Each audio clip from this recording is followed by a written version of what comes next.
जय हिंद साथियों, मैं आप सभी का स्वागत करता हूं रीस्टार्ट इंस्टीट्यूट परिवार में।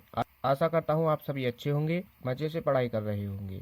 इस वीडियो में हम 8 वायरल डेरिवेशंस को सॉल्व करेंगे। यह derivation very most important derivation है और यह डेरिवेशन 15 वर्षों से लगातार पूछे जा रहे हैं, तो बोर्ड परीक्षा 2025 में भी इनके आने की संभावना है और यह डेरिवेशन 100% आपके आएंगे। ठीक है, ये डेरिवेशन आपके आते ही आते हैं, बार बार ये आपके पूछे जाते हैं, तो एक भी डेरिवेशन को आपको नहीं छोड़ना है। तो साथियों, चैनल पर नए हो तो चैनल को सब्सक्राइब कर लीजिए और वीडियो को भी लाइक कर दीजिए। तो चलिए स्टार्ट करते हैं। इसमें देखो, पहला डेरिवेशन है कि किसी अवतल गोलीय पृष्ठ पर आपतित प्रकाश के अपवर्तन के लिए सूत्र n/v माइनस का 1/u बराबर n-1/r स्थापित कीजिए, जहां n पदार्थ का वायु के सापेक्ष अपवर्तनांक तथा r गोलीय तल की त्रिज्या है। ठीक है, यहाँ पर क्या है, n तो वायु के सापेक्ष अपवर्तनांक है और r गोलीय तल की त्रिज्या है। ठीक है, और इसमें हमको क्या करना है, अवतल गोलीय पृष्ठ पर आपतित प्रकाश के अपवर्तन के लिए सूत्र। तो अपवर्तन का सूत्र होता है n/v 1/u बराबर n-1/r। ये हमको इसमें स्थापित करना है। मोस्ट इम्पोर्टेंट डेरिवेशन है, 2017 और 22, 23, 24 में पूछा गया है, तो ये इस बार भी आएगा, तो इसको आपको छोड़ना नहीं है, इसको अच्छी तरीके से तैयार कर लेना है। तो अगला डेरिवेशन देखो, डेरिवेशन नंबर 2 है परावर्ती दूरदर्शी का किरण आरेख खींचिए, इसकी कार्यविधि स्पष्ट कीजिए तथा इसकी तुलना आपतित दूरदर्शी से कीजिए। ठीक है, इसमें क्या करना है, आपको परावर्ती दूरदर्शी किरण आरेख खींचना है और उसकी कार्यविधि, रचना वगैरह ये आपको लिखनी है और इसकी तुलना क्या करनी है, अपवर्ती दूरदर्शी से करनी है। 2012, 14, 17, 22, 23 में पूछी गई है। मोस्ट इंपोर्टेंट डेरिवेशन है, इसको अच्छी तरीके से कर लेना। तो चलिए अब अगले डेरिवेशन को देखो। अगला डेरिवेशन है डेरिवेशन नंबर 3। किसी प्रिज्म के लिए उसके अपवर्तनांक का व्यंजक न्यूनतम विघटन की स्थिति में प्राप्त कीजिए। इसमें प्रिज्म के लिए अपवर्तनांक का व्यंजक ज्ञात करना है। ठीक है, तो इसमें देखो व्यंजक क्या होगा, लैम्डा m बराबर n-1 इंटू a, ये होता है हमारा अपवर्तनांक का व्यंजक। 2011, 16, 18, 20, 22, 23 में पूछा गया है। मोस्ट इम्पोर्टेंट डेरिवेशन है, तो इसको अच्छी तरीके से आपको कर लेना है। तो चलिए अगले डेरिवेशन को देखो। अगला मोस्ट इम्पोर्टेंट डेरिवेशन है हाइगेंस की द्वितीयक तरंगिकाओं के सिद्धांत पर प्रकाश तरंगों के परावर्तन की व्याख्या कीजिए। इसमें क्या है, हाइगेंस की द्वितीयक तरंगिकाओं के सिद्धांत के द्वारा प्रकाश तरंगों के परावर्तन के नियम की व्याख्या करनी है। 2011 से 23 तक पूछा गया है।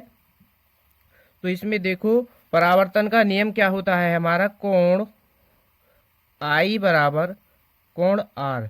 ये हमको इसमें ये होता है हमारा परावर्तन का नियम, तो इसकी हमको इसमें व्याख्या करनी है। यही क्या है हमारा परावर्तन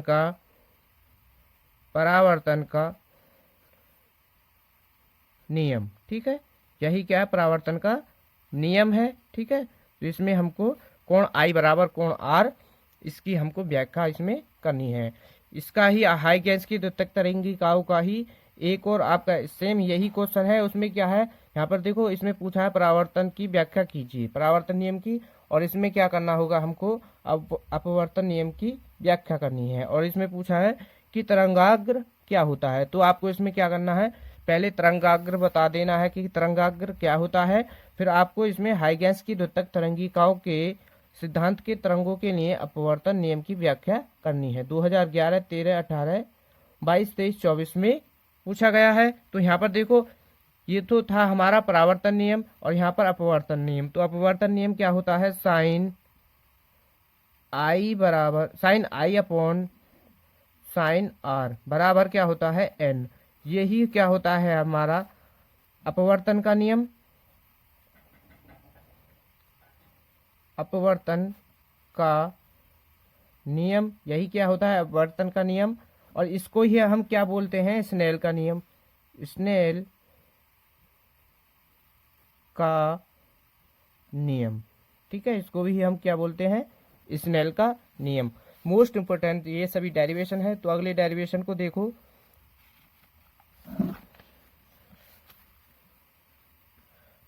अगला डेरिवेशन है आइंस्टीन की प्रकाश वैद्युत समीकरण। आइंस्टीन की प्रकाश वैद्युत समीकरण की स्थापना कीजिए तथा इसके आधार पर प्रकाश वैद्युत उत्सर्जन के नियमों की व्याख्या कीजिए।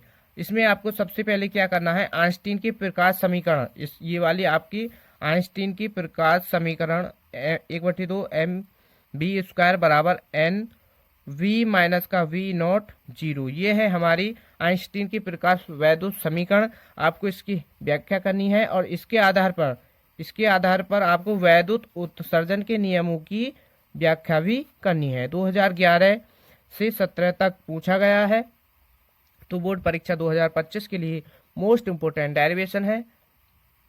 तो आज के इस वीडियो में जितने भी डेरिवेशन कराए जाएंगे ये सभी डेरिवेशन मोस्ट इंपोर्टेंट डेरिवेशन है। इनको इसमें से आपको एक भी डेरिवेशन आपको छोड़ना नहीं है। ठीक है, तो देखो अगले डेरिवेशन को। हाइड्रोजन परमाणु के लिए ऊर्जा स्तर आरेख बनाइए तथा स्पेक्ट्रमी रेखाओं की नंबर 1 है इसमें लाइमन श्रेणी, नंबर 2 बामर श्रेणी और तीसरी है हमारी पाश्चन श्रेणी की आकृति एवं उनकी कौन सी श्रेणी स्पेक्ट्रम के दृश्य भाग में मिलती है। तो इसमें क्या करना है आपको, सबसे पहले हाइड्रोजन परमाणु के ऊर्जा स्तर का आरेख बनाना है। ठीक, तो उसमें हमारी श्रेणी क्या होती है, 5 श्रेणी होती हैं। उसमें लाइमन श्रेणी, बामर श्रेणी, पाश्चन श्रेणी और 2 और होती हैं। ठीक है, ये होती हैं हमारी 5 परावैंगनी श्रेणी। इसमें क्या करना है आपको, लाइमन, बामन और पाश्चन की आकृति और उनके कौन सी श्रेणी में ये दृश्य भाग में आती है, इसमें ये और आपको बताना है। तो यहाँ पर देखो लाइमन श्रेणी किसमें आती है, लाइमन श्रेणी तो ये आती है आपकी परावैंगनी में, ठीक, परावैंगनी में। और बामना आती है बामर श्रेणी, ठीक, बामन श्रेणी आती है दृश्य भाग में। तो हमको इसमें यही बताना है कि कौन सी श्रेणी स्पेक्ट्रम के दृश्य भाग में मिलती है। तो बामर श्रेणी दृश्य भाग में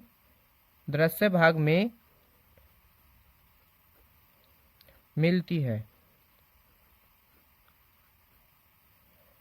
दृश्य भाग में मिलती है। ठीक है, 2013 से 24 तक पूछा गया है। तो लास्ट डेरिवेशन को देखो। पीएन संधि डायोड को अर्ध तरंग दृष्टकारी के रूप में कैसे प्रयोग में लाया जाता है, सरल परिपथ आरेख बनाकर कार्यविधि समझाइए और निवेशी तथा निर्गत वोल्टताओं के तरंग रूप दिखाइए। ठीक है, मोस्ट इंपोर्टेंट ये सभी डेरिवेशन आपको अच्छी तरीके से कर लेने हैं।